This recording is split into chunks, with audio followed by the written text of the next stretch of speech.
Hello, this is my Module 10 reflection. For the first question, what experiences have I had with interactive tech? The only experiences I've really had are using Kahoot in the classroom. We use that all the time for just like reviews and stuff like that. Mostly in like social studies and classes where you can just ask a simple question and answer, so not so much math or anything like that. We also use this, I can't remember what it was called, but it was like a QR code scanner. So we'd each have a little slip of paper and like there would be four answers on it, and we would flip it to which answer we thought it was, and she would just scan her phone around the room, the teacher would, and it would just like show up on the projector, the whiteboard, and it would just show what your answers were, what the correct answers were, and it just scans them as you go around the room, which I thought was really cool.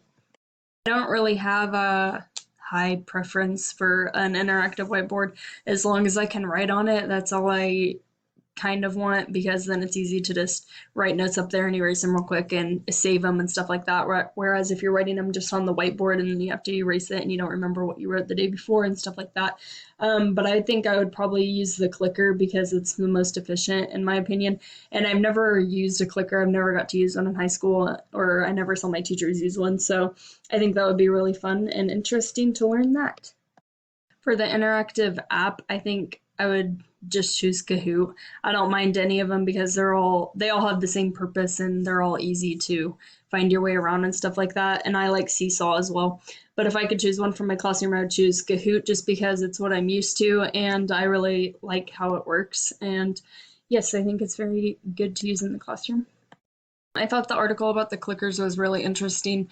One thing that I learned is I had no idea that they were made in 1990s or anything like that. I thought that was crazy that because I thought they were more of an advanced technological thing. I thought it was like 2000s at least, but I thought that was cool that it was made that long ago. No, I'm sure we have our new advancements to the clickers and stuff like that. So, but yeah, I didn't know they were made that long ago.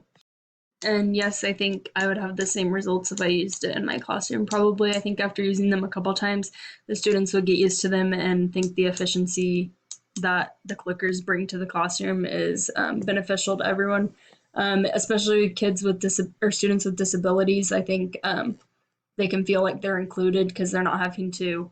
I mean, yes, it is their knowledge, but they're also getting to participate with the clickers and stuff like that. And so I thought those are really neat.